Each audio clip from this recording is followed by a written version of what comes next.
Welcome to the Good Health Podcast. I'm your host, Nicole Good, a certified functional medicine practitioner, registered nutritionist, and author. In this podcast, we delve into the world of energy and immune health and wellness with positivity, from optimal health and energy to stress and burnout, right through to immune conditions such as thyroid and autoimmune disease. We deep dive into functional medicine, nutritional medicine, and lifestyle medicine, as well as the personal stories of our amazing guests, from Olympians to famous faces and guest experts from all different parts of the health and wellness world. It's time to stop letting your health hold you back and become the optimal version of you. Don't forget to come and join the conversation on Instagram at good_health, that's GOODE, or visit the website nicolegoodhealth.com to find out more. Welcome back to the Good Health Podcast. I'm Nicole Good, your host, certified functional medicine practitioner, founder of the Good Health Clinic, and best-selling author of Optimal You, Supercharge Your Energy, Strengthen Your Immunity. If you're here, this podcast is where we take a whole-body, science-led approach to health, looking beyond symptoms to understand what's really going on beneath the surface. Over the last couple of episodes, we've been talking about energy, what it actually is, why so many people feel exhausted most of the time, and what's happening biologically when energy is low. We've explored the systems that drive energy at a cellular level, from mitochondria and hormones to blood sugar regulation and inflammation. In today's episode, I want to bring all of that out of theory and into real life. Because while the biology matters, what people often struggle with most is recognizing themselves in it. Low energy doesn't just show up in one way. In clinic, I see very different patterns of fatigue every single week. People who are wired but exhausted, people who feel flat and heavy, people who never quite recover after illness, and those who have slowly slid into burnout without realizing that that's what's happening. What's striking is how often people assume the wrong thing is wrong. They think they're lazy, they're unmotivated, anxious, depressed, or simply not coping as well as everyone else. And in reality, what's happening is far more physiological and far more understandable than they've been led to believe. So in this episode, I'm going to walk you through the most common low energy patterns that I see in real life clinic, not as labels or as diagnoses, but as a way of understanding how different systems can drive fatigue in different ways. My hope is that as you listen, you'll recognize yourself and feel a sense of relief rather than overwhelm. Because once you understand why your energy looks the way it does, supporting it becomes much clearer. And that's exactly what this episode is about. So one of the most important things that I want to say at the outset of this episode is low energy is not one thing. We tend to talk about fatigue as though it's a single experience or a single problem to solve. But in reality, two people can both describe themselves as exhausted and be experiencing something entirely different at a biological level. This is often where confusion and frustration begins. People try advice that worked for someone else, or they follow generic recommendations online, and when it doesn't help, they assume that the problem is them, that they're not doing it properly, or that they're somehow more broken than everyone else. In clinic, I see this all the time. One person might feel constantly wired but drained, unable to switch off even when they're exhausted. Another might feel heavy, flat, slowed down, as though their energy has been dialed right down. Someone else might feel as though they've never quite recovered after an illness, while another has gradually slid into burnout without ever having a clear breaking point. From the outside, all of these experiences get labeled as low energy or fatigue, but biologically, they're driven by different systems, different stressors, and different patterns of adaptation. This is why generic advice so often misses the mark. Recommendations like sleep more, reduce stress, exercise regularly, they're not wrong, but they're incomplete. Without understanding what's actually driving the fatigue, even well-intentioned advice can be unhelpful, or in some cases actually make people feel worse.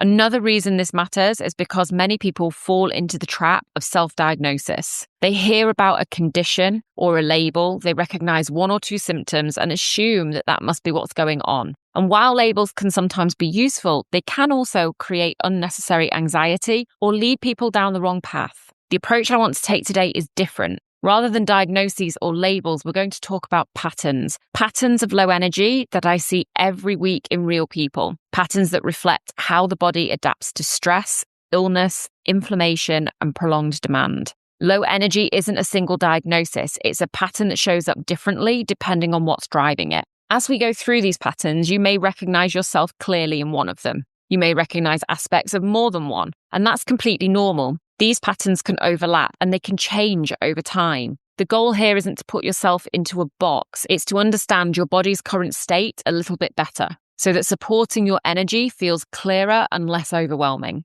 So as you listen, I'd encourage you to be more curious than analytical. Notice what resonates without trying to draw too many conclusions just yet. We're not naming problems, we're just building an understanding.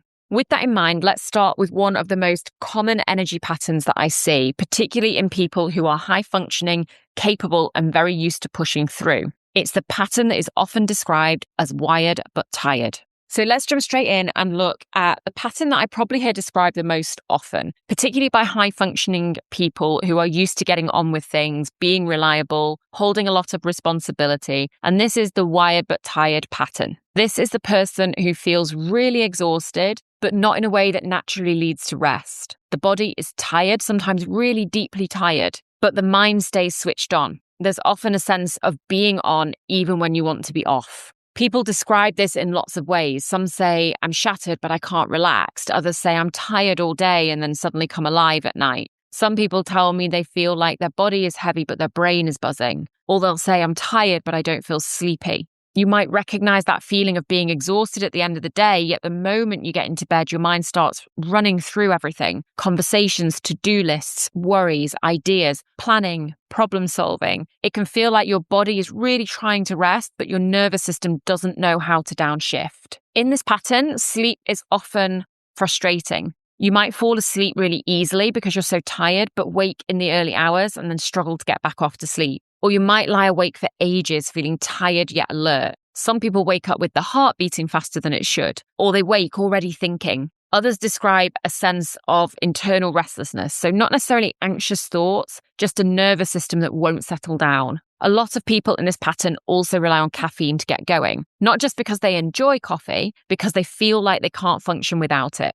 They need something to switch them on. Sometimes it's a coffee first thing, then another mid-morning, then something again mid-afternoon to really get them through that slump. In clinic, many people will say to me, I just can't give up my morning coffee. It's the one thing they really don't want me to make them do.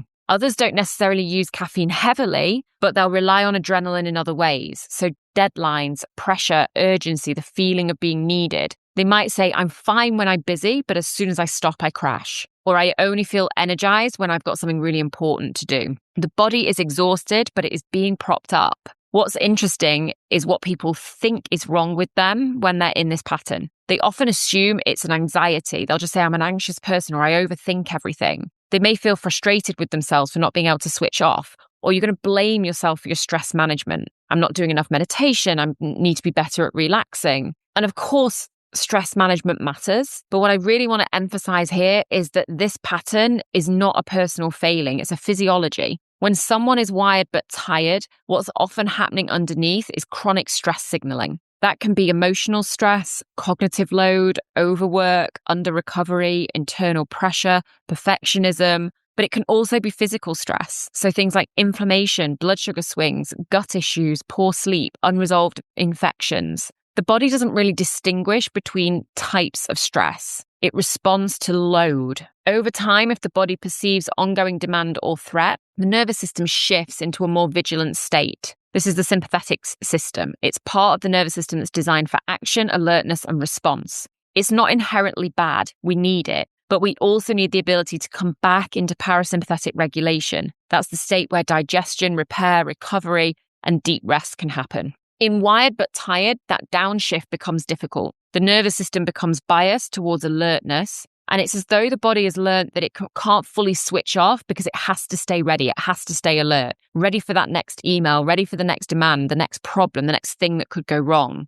This is why relaxation can feel oddly uncomfortable for people in this pattern. You might sit down to rest, and instead of feeling calm, you feel restless. You might try to do nothing, and your mind starts searching for something to do. You might have a day off and feel agitated or guilty or strangely low. Not because you're doing anything wrong, but because your system is accustomed to a certain level of activation. Cortisol timing often plays a role here too. So as we've discussed in the previous episode, cortisol has this natural rhythm. But in wired but tired people, that rhythm can become mistimed. So not necessarily high or low in the simple way, but disrupted. Many people feel tired in the morning because cortisol isn't rising as smoothly at the right time. They feel foggy, slow, unmotivated, struggling to get going. And then later in the day, especially late afternoon or evening, cortisol and adrenaline can rise, and that's giving you that second wind. This is why you might feel exhausted all day and then suddenly feel more alert at night. That cortisol may have shifted. You might find yourself doing your best thinking at 10 p.m. You might feel more driven to tidy, to plan, to reply to messages, or to scroll later on in the evening. And then when you want to sleep, your system is still in on mode. Another piece here is that in Wired But Tired, energy is often being propped up artificially through stress chemistry. So when we're under pressure, adrenaline and cortisol can make us feel temporarily capable. They mobilize energy and they sharpen focus. So in the short term, this is useful. It helps us meet those demands. But when it becomes the main way that we function, it's like running on emergency power. And this is where the key reframe comes in. This isn't resilience, it's compensation. Resilience is the ability to meet demand and then recover. Compensation is meeting demand by borrowing from recovery. People in this pattern often don't feel that stressed because they're used to their baseline. They might say, I'm fine, I've always been like this, or I cope. But their nervous system is showing a different story. The inability to downshift, the difficulty sleeping, the reliance on stimulants, the crashes after high demand, feeling of being permanently switched on. And again, I want to reassure you, this pattern is extremely common, especially in high-functioning people who are capable, conscientious, high-achieving, people who hold families together, run businesses, manage teams, care for others, and rarely pause long enough to notice what their body has been doing to keep up. The goal isn't to judge it. The goal is to understand it. Because once you recognize that this is a physiological state, not a character flaw, you can start supporting your system in a way that actually helps. And the reason this matters is because the longer this pattern continues, the harder it becomes to access true rest. But the earlier you recognize it, the more responsive it tends to be. In this Wired But Tired pattern, people often notice things which used to give them energy start to backfire. So exercise is a common example here. Movement is generally supportive for energy, but when the nervous system is already in that state of high alert, intense workouts can feel disproportionately hard. You might feel more drained afterwards than energized, or notice that recovery takes much longer than it used to. That's because exercise is another stress signal. When the system doesn't have enough capacity, adding more demand, even healthy demand, can push it further into compensation rather than resilience. Coffee can follow a similar pattern. Early on, caffeine can feel really helpful. It sharpens focus, it lifts energy, it helps you get going. But over time, the effect shortens and becomes unpredictable. You might need more to feel the same lift, or find that it makes you feel jittery or anxious or more tired later on. This isn't because caffeine has suddenly become bad for you. It's because the system it's stimulating is already overworked. When stress chemistry is doing most of the heavy lifting, stimulants stop feeling supportive and start highlighting the underlying depletion. So if you're wondering whether this pattern fits for you, it often shows up in very ordinary, everyday ways. For example, feeling tired most of the day but alert in the evening, struggling to fully relax even on off days, needing caffeine to function rather than to enjoy it, finding it hard to switch off your thoughts at night, waking up feeling unrefreshed despite enough hours in bed, feeling productive under pressure then crashing afterwards, or noticing that rest doesn't seem to restore energy in the way that it used to. None of these on their own mean that something is wrong, but together they point to a system that has been running on high alert for far too long. So Wired But Tired is one end of the energy spectrum, where the system is still able to generate drive through stress and adrenaline. The next pattern I want to look at looks very different. Instead of feeling switched on but exhausted, energy feels muted, heavy, or flat. So let's look at what this pattern looks like in real life. The second pattern I want to talk through now looks very, very different. It's one that people often find more confusing and sometimes more frightening. And this is what I'd describe as that flat fatigue. In this pattern, energy doesn't feel chaotic or overstimulated. Instead, it feels muted, heavy and slow. People often say things like, I just don't have the drive that I used to, or everything feels like an effort. I don't feel anxious, I just feel flat. Motivation is usually low, but not in an obvious or dramatic way. It's not necessarily sadness, it's more of a lack of spark. Things that once felt enjoyable or interesting now feel kind of neutral. Tasks that used to feel manageable can feel oddly draining even if they're small. People describe waking up and feeling as though the day is already too much. It's not overwhelming, it's just heavy. There's often a sense of moving through life in a lower gear.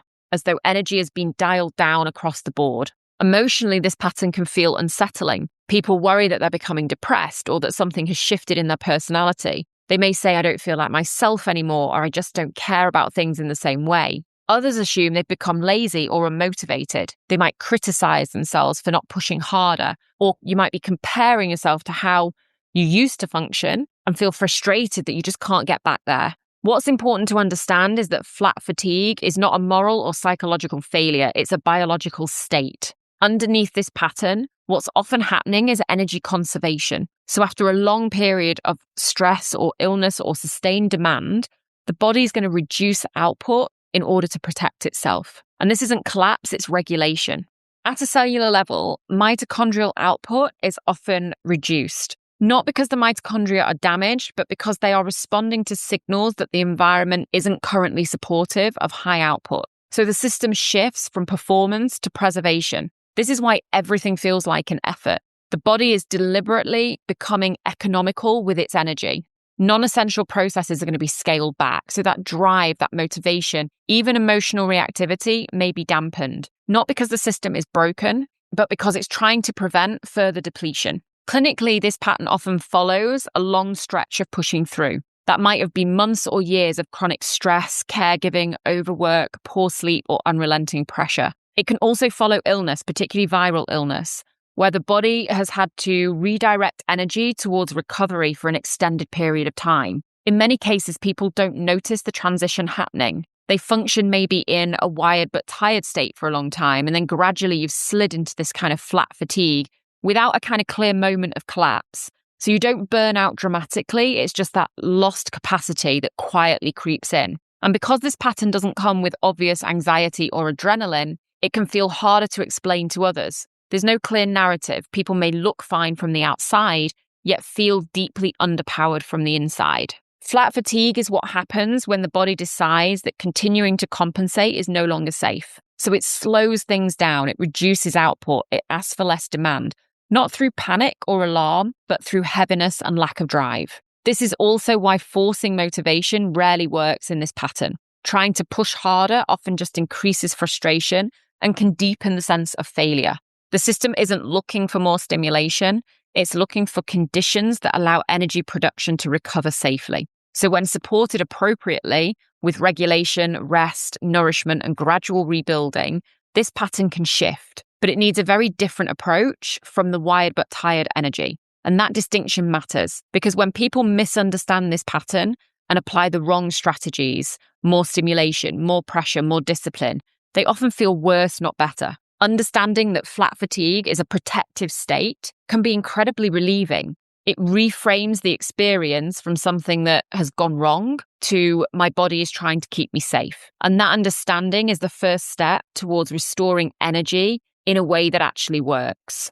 One question that often comes up with this pattern is why treatments aimed at mood don't always bring relief, particularly when people have been told that maybe they're depressed or they've tried antidepressants without noticing a meaningful change in energy. It's important to say this really clearly and carefully.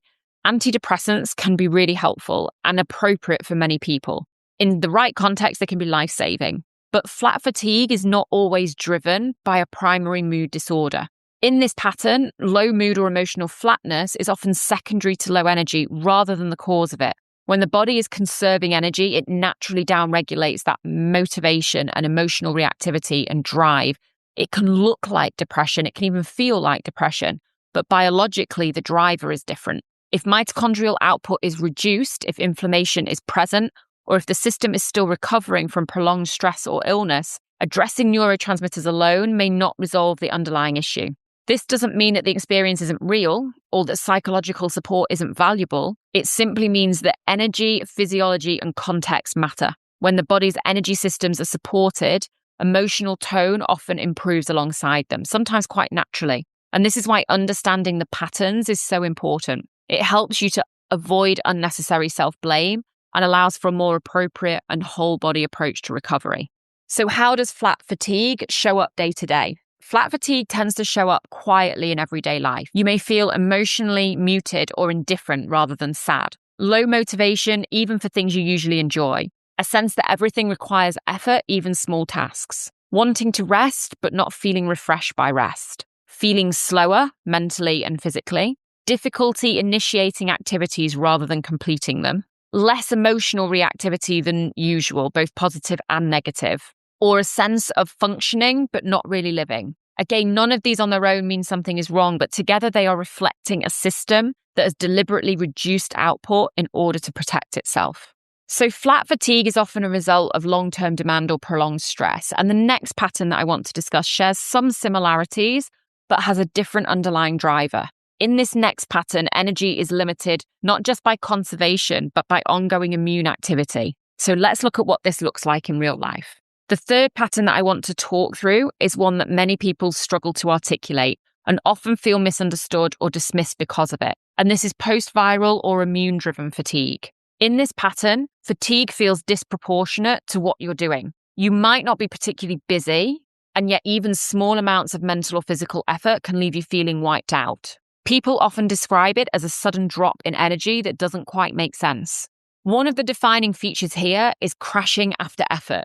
You might feel relatively okay while you're doing something, perhaps getting through the workday or a social interaction or a short walk, but then notice a significant dip afterwards. The fatigue can feel delayed, hitting hours or even days later.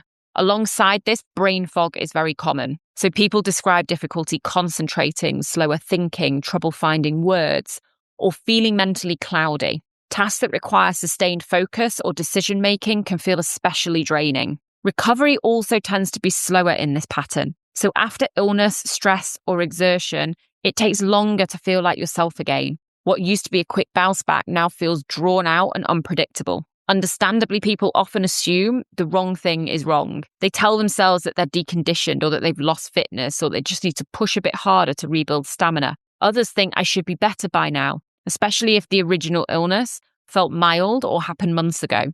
That narrative can be incredibly frustrating and often harmful because what's happened here isn't a lack of effort or strength, it's biology. In post-viral or immune-driven fatigue, the immune system hasn't fully stood down. Even when acute illness has passed, immune signaling can remain partially active, and this ongoing activation is energetically expensive. The immune system requires a huge amount of energy to function. When it remains switched on, even at a low level, it draws energy away from other processes. The body prioritizes defense and recovery over performance. Inflammation also plays a role here. So inflammatory signaling changes how energy is produced and used at a cellular level. Mitochondria, which we talked about earlier and in previous episodes, respond to this environment by becoming less efficient. Again, this isn't damage, it's protection. By reducing output, the system limits further stress and prevents overexertion while recovery is still ongoing. From a survival perspective, this makes sense. From a lived experience perspective, it can feel really confusing and isolating. And this is why pushing harder often backfires in this pattern. Trying to exercise your way out of immune-driven fatigue can trigger further crashes because the system doesn't have the capacity to respond in the way you expect. It's also why standard tests can be misleading. So blood work may appear normal, yet energy remains low. That doesn't mean nothing is happening. It means the changes are happening at a level that isn't always captured by routine markers. And I want to say this really clearly. This pattern is not weakness and it's not imagined. The fatigue is real, the crashes are real, the slow recovery is real, and the frustration people feel around this experience is completely understandable.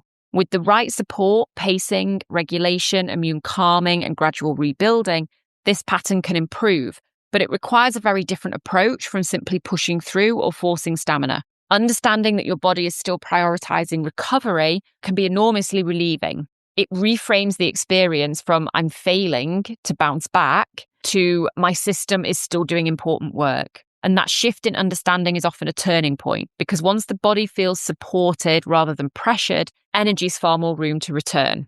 One of the most common pieces of advice that people receive with post-viral or immune-driven fatigue is to gradually push themselves to build stamina and to do a little more each week and trust that the body will catch up. While graded activity can be appropriate a little bit later on in the recovery process, it often doesn't work in the early days and can actually sometimes backfire. And that is when immune activation is still present. The reason is simple. Stamina building assumes that energy production systems are ready to respond to increased demand. In this pattern, they often aren't yet. The immune system is still drawing heavily on available energy, and mitochondrial output has been intentionally reduced as a protective measure.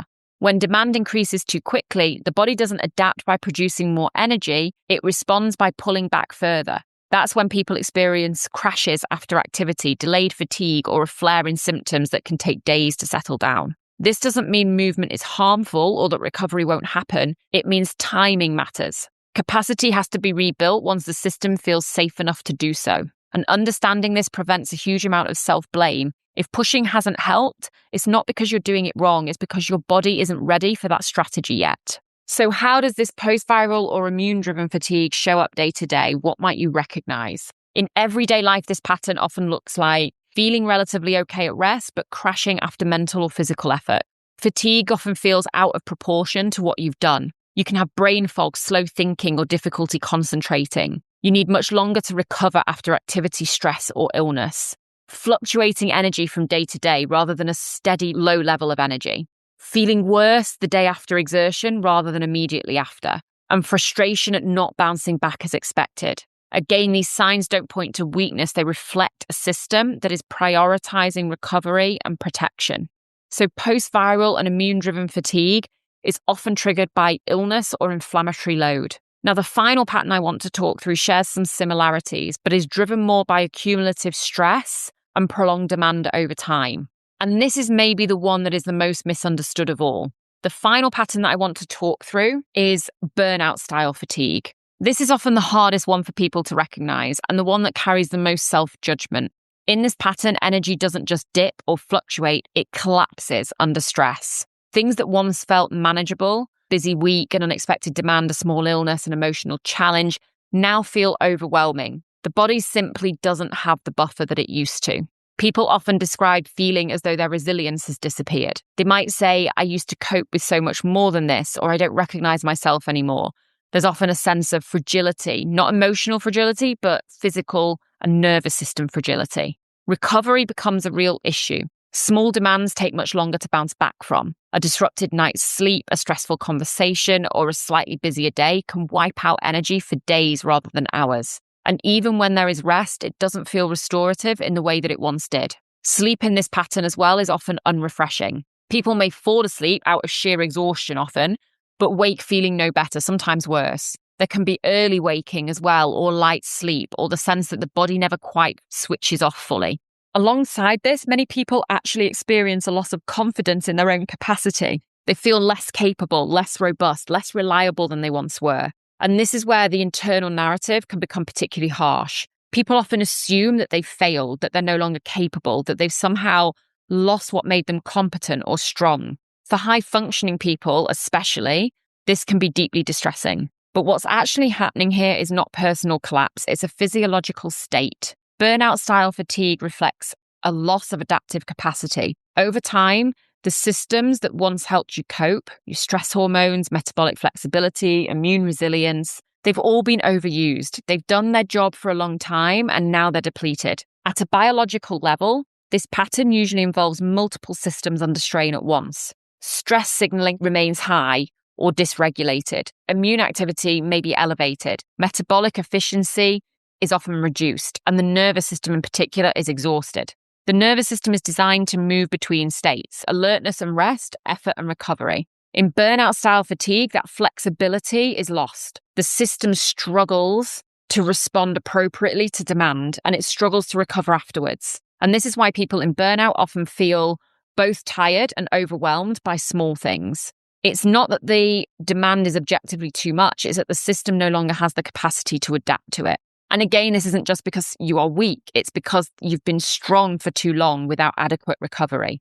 Burnout rarely happens suddenly. It's usually a result of prolonged stress, responsibility, and pushing through, often while caring for others or meeting expectations or maintaining a high level of performance despite internal strain. The key reframe here is this: burnout isn't a personality problem, it's a physiological state. When people understand that, something important shifts.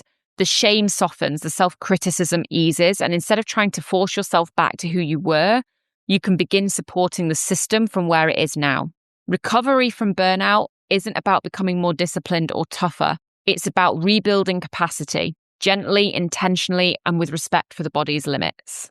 And while burnout can feel frightening, it's not permanent. With the right approach, adaptive capacity can be restored. But it starts with understanding what's actually going on and letting go of the idea that this experience says anything negative about who you are. So in everyday life, this burnout-style fatigue often shows up in quiet but very telling ways.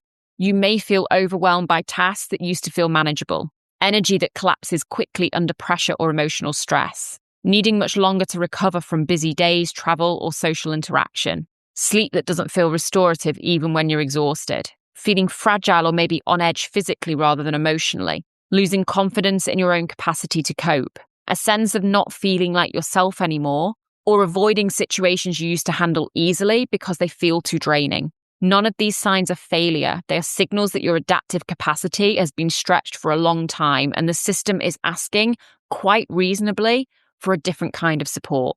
As we come to the end of this episode, I want to zoom out and bring all these patterns together. What wired but tired, flat fatigue, post-viral fatigue, and burnout-style fatigue all have in common is this. They are not flaws. They are not personal shortcomings. They are different ways the body adapts when energy systems are under strain. Each pattern reflects a slightly different balance between stress signaling, immune activity, metabolic efficiency, and nervous system regulation. Some systems are overactive, some are dialed down. Some are doing everything they can to protect you. This is why low energy can feel so confusing and why generic advice so often fails.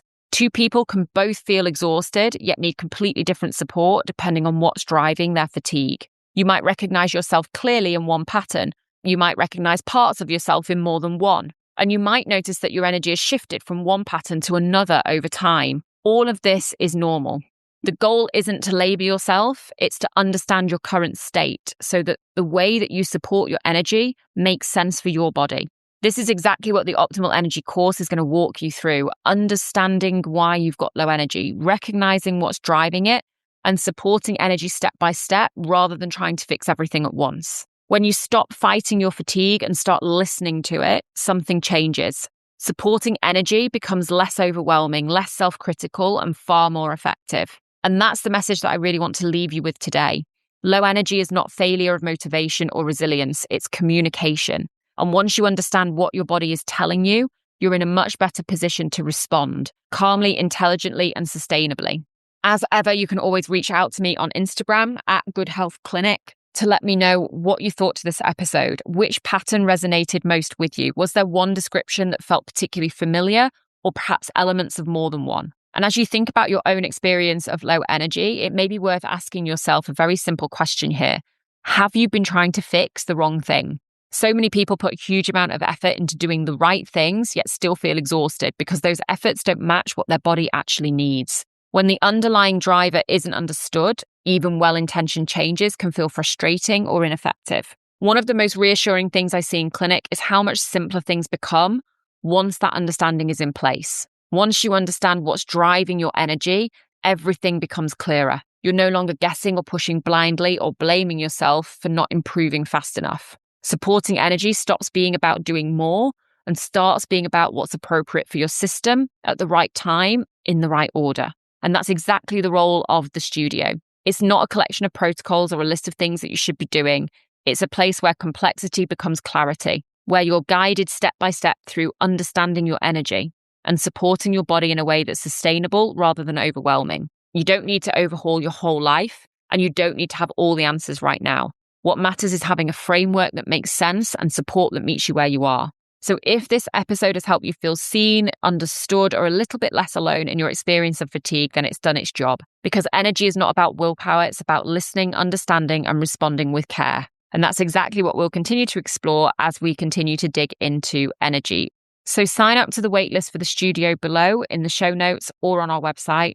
Grab a copy of my book, Optimal You, or if you love this episode, subscribe and rate on your favorite podcast app. I'll see you next week on the Good Health Podcast. I hope you enjoyed today's episode of the Good Health Podcast. Do share the episode with anyone you think it may benefit and help us to spread the word on all things health and wellness by rating, liking, or subscribing to the podcast. If you want more, you can listen to more episodes on your favourite podcast app or sign up to my newsletter for my favourite tips, tricks, health advice, brands, recipes, and more at nicolegoodhealth.com/newsletter. Have a lovely week. Don't forget to hit subscribe, and I'll see you on the next episode of the Good Health Podcast.